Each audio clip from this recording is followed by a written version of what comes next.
direct tax proposals.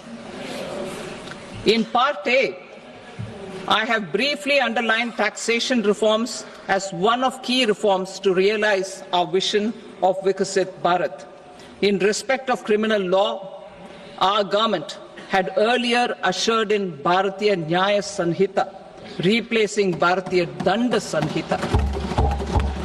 I am happy to inform this august House and the country that for new income tax bill will carry forward the same spirit of Nyaya in its drafting as well. The new bill will be clear and direct in text, with close to half of the present law in terms of both chapters and words. It will be simple to understand for taxpayers and tax administrators, leading to tax certainty and reduced litigation. Reforms, however, are not a destination. They are means to achieve good governance for our people and economy. Providing good governance primarily involves being responsive. The Tirukural captures this in verse 542, which reads, "Vaanokki vaazhum ulagallam, mannavan kol nokki vaazhum kudi," meaning, just as the living beings live expecting rains, citizens live expecting good governance. Our government is committed to keeping an ear to the ground and a finger on the pulse and responding while balancing our national building efforts.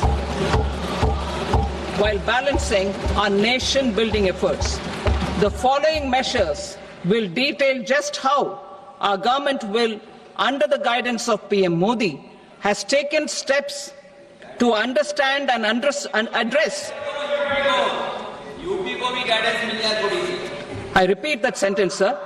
The following measures will detail just how our government, under the guidance of PM Modi, has taken steps to understand and address the needs voiced by our citizens. My tax proposals are guided by this spirit. The objectives of my proposals are as follows. Personal income tax reforms with special focus on middle class. Rationalization of TDS and TCS for easing difficulties. Encouraging voluntary compliance. Reducing compliance burden. Ease of doing business. Employment and investment. I will come to my proposal on personal income tax towards the end. TDS and TCS, rationalization for easing difficulties. I propose to rationalize tax deduction at source, TDS, by reducing the number of rates and thresholds above which TDS is deducted. Further, threshold amounts for tax deduction will be increased for better clarity and uniformity.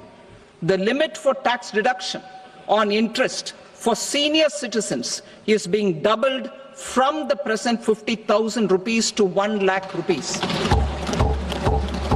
Similarly, the annual limit of 2.40 lakh rupees for TDS on rent is being increased to 6 lakh rupees. This will reduce the number of transactions liable to TDS, thus benefiting small taxpayers receiving small payments. The threshold to collect tax at source, the TCS, on remittances under RBI's liberalized remittance scheme, the LRS, is proposed to be increased from 7 lakh to 10 lakhs. I also propose to remove TCS on remittances for education purposes, where such remittances is out of a loan taken from a specified financial institution. Both TDS and TCS are being applied on any transaction related to sale of goods. To prevent such compliance difficulties, I propose to omit the TCS. I also propose that the provisions of the higher TDS deduction will now apply only in non-PAN cases. In July 2024, the delay for payment of TDS up to the due date of filing statement was decriminalized. I propose to provide the same relaxation to TCS provisions as well. The government under the leadership of Prime Minister Modi believes in Sabka Saath, Sabka Vikas, Sabka Vishwas and Sabka Prayas. In line with this, we brought in updated return facility in 2022 for voluntary compliance by taxpayers who had omitted to report their correct income. Our trust in taxpayers was proved right. Nearly 90 lakh taxpayers voluntarily updated their incomes by paying additional tax. Taking this trust further, I now propose to extend the time limit to file updated returns for any assessment year from the current limit of 2 years to 4 years.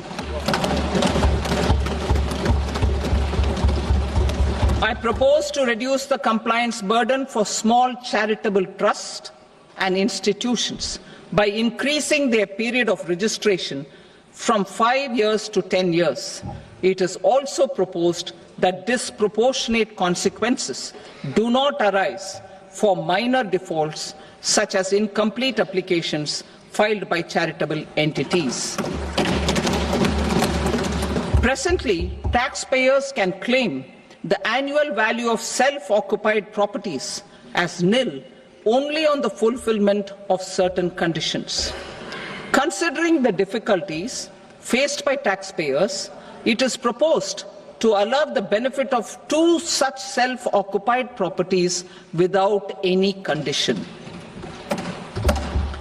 To streamline the process of transfer pricing and to provide an alternative to yearly examination, I propose to introduce a scheme for determining arm's length price of international transaction for a block period of 3 years. This will be in line with global best practices. With a view to reduce litigation and provide certainty in international taxation, the scope of safe harbor rules is being expanded. A number of senior and very senior citizens have very old national savings schemes accounts. As interest is no longer payable on such accounts, I propose to exempt withdrawals made from NSS by individuals on or after 29th August 2024. I am also proposing to allow similar treatment to NPS Vatsalya accounts as is available to normal NPS accounts subject to overall limits. In my speech in July 2024, I had promised that all processes, including giving effect to appellate orders, shall be digitalized and made paperless over the next 2 years. So I'm happy to announce that digitalization is being made operational now. In July 2024, we brought in the Vivad Se Vishwas scheme to resolve income tax disputes pending in appeal. The scheme has received a great response, with nearly 33,000 taxpayers having availed of the scheme to settle their disputes. I have a few proposals to promote investment and employment. It is proposed to provide a presumptive taxation regime for non-residents who provide services to a resident company that is establishing or operating an electronics manufacturing facility. I further propose to introduce a safe harbor for tax certainty for non-residents who store components for supply to specified electronics manufacturing units. Presently, the tonnage tax scheme is available only to sea-going ships. The benefits of existing tonnage tax scheme are proposed to be extended to inland vessels registered under the Indian Vessels Act 2021 to promote inland water transport in the country. Extension for incorporation of startups. We continue to support the Indian startup ecosystem. I propose to extend the period of incorporation by 5 years to allow the benefit available to startups which are incorporated before 1/4/2030. In order to attract and promote additional activities in the IFSC, I am inter alia proposing specific benefits to ship leasing units, insurance offices, and treasury centers of global companies which are set up in IFSC. Further, to claim benefits, the cut-off date for commencement in IFSC has also been extended by 5 years to 31/3/2030. Category 1 and Category 2 AIFs are undertaking investments in infrastructure and other such sectors. I propose to provide certainty of taxation to these entities on the gains from securities, to promote funding from sovereign wealth funds and pension funds to the infrastructure sector. I propose to extend the date of making an investment by 5 more years up to 31st March 2030.